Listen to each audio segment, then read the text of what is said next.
In a civics lesson at my school, my class was assigned to create a mobile. At first, the task seemed easy, to create a wire sculpture weighted with beads such that it would gently rotate. But as I began to design my mobile, the task became daunting. I would add a bead to one side, only to have it hang too low and not swing. Quickly, I would compensate by adding beads to the other side, only to have that side hang even lower. No matter what I did, I could not get the balance of my mobile right. This is the same problem that the framers of the Constitution faced when they sat down in the summer of 1787 to write the document that would set the course of the nation.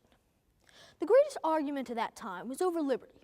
More importantly, what role the federal government would play in protecting individual liberty. At that point in time, the United States was in jeopardy. With their coffers almost dry and their money all but worthless, something was going to have to change, and soon.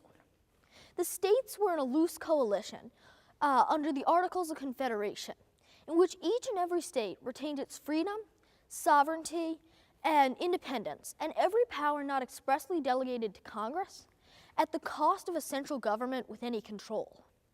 The United States Congress had no power to levy taxes or regulate commerce. In fact, the position of president at that time was so meaningless that John Hancock, yes, that John Hancock, never even bothered to show up and claim the presidency that he had been voted into. Although clearly the Articles of Confederation needed to be changed, many prominent figures refused to recognize the need for change. When a convention was called to amend the Articles of Confederation in 1786, so few delegates came that their decisions were worthless. And when George Washington held a meeting to discuss trade at his own house, no one came. Furthermore, when the problems the country faced hit their boiling point and led to Shays' Rebellion, prominent figures such as Thomas Jefferson himself dismissed the problems. The tree of liberty must be refreshed from time to time with the blood of tyrants and patriots. Jefferson remarked, ignoring the cry for change that Shays' Rebellion had raised. Shays' Rebellion, in which a number of Revolutionary War veterans had taken up arms to keep the federal government and tax collectors from seizing their property, highlighted the country's vulnerability, as neither the Continental Congress nor the state of Massachusetts had the manpower to defend against the rebel army. For many New England states, Shays' Rebellion was a wake-up call. And in the summer of 1787, the threat of the country's collapse was enough that a convention was called. Today, we refer to it as the Constitutional Convention. From the beginning, however, there was going to be trouble. Fears reigned on both sides, with those in favor of a powerful central government dubbing themselves Federalists, and those in favor of sovereign state powers dubbing themselves Anti-Federalists. The Federalists feared that the Anti-Federalist agenda would lead to internal turmoil between the states and the ultimate dissolution of the Union. Meanwhile, the Anti-Federalists feared that the Federalists' agenda would lead to a corrupt central government that would trample on individual rights. The trouble was, neither side was right. Or perhaps more accurately, both were right. In Pennsylvania, where the Anti-Federalists had succeeded, all of the powers invested in one unicameral legislature. The radically democratic system meant that the majority soon turned on the minority. That is to say, the Revolutionary War veterans soon began to bitterly persecute the Quakers for not participating in the Revolution. Meanwhile, in Massachusetts, where the Federalist agenda had succeeded, the situation was no better. Far less democratic than Pennsylvania, Massachusetts was rife with small invasions on liberty. All voters had to be landowners. The governor had to have at least 1,000 pounds of property, and all office holders had to swear that they were Christian. In neither state was the result ideal, and although both parties feared that liberty would be pushed aside and trampled on, their agendas were related only by their lack of success. To create the Constitution, it was beginning to appear, would prove to be quite different. Each side was diametrically opposed from the other, and they had very little in common.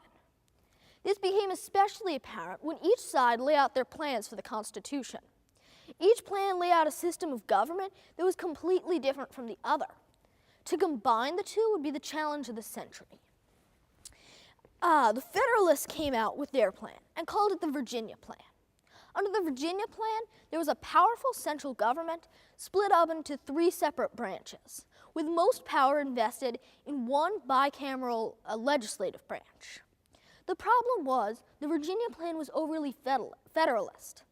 Under it, all and any state laws could be vetoed by the United States Congress. Meanwhile, the Anti-Federalists responded by creating the New Jersey Plan. The New Jersey Plan invested was not truly a new constitution, but a set of amendments to the Articles of Confederation. It gave extra power to the federal government, but all the states still kept full sovereignty. The New Jersey Plan was especially appealing to smaller states because every state got 1 vote in Congress, no matter their size. Although with the polarization on both sides and the strong difference between the 2 plans, it would seem as if the plans to combine the 2 would take a long time. But in just 15 days of debate, the framers managed to combine the 2 plans into a constitution that both parties could agree with.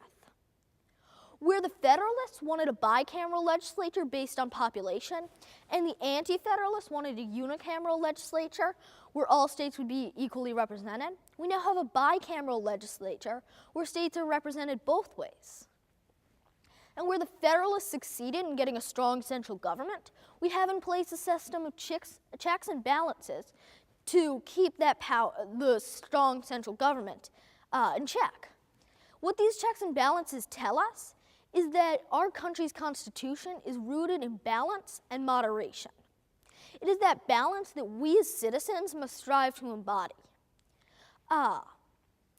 George Washington himself placed Thomas Jefferson, a staunch anti-federalist, and Alexander Hamilton, perhaps the staunchest federalist, both in his cabinet together, knowing that the 2 men could not stand each other because he knew that they both had something meaningful to contribute. George Washington saw that when 2 sides work together, they can create something better than either side can create. We might not all be in government, but we can all help create that inclusion and that collaboration by going out and discussing, having conversations with people of different opinions. I challenge everyone in this room to take time out of the next week to have a conversation with someone of a different political view. Because as we create that dialogue, we create the same pathway that the framers created to create the Constitution. As Atifete Yayaga said, the first female president of Kosovo, that is, when there is debate, there are solutions. And she couldn't be more right. When we have a dialogue between 2 sides, we create a collaboration. Right now, however, we're not seeing that. We're seeing Congress refusing to work together, and we're seeing friendships ending over politics. If the framers could see this, I'm sure that they would be disappointed. If we seek to live by the spirit of the Constitution, we must seek to live by a spirit of empathy. It is our responsibility and moreover our duty as citizens to foster an environment where we can all have mutual understanding and collaboration.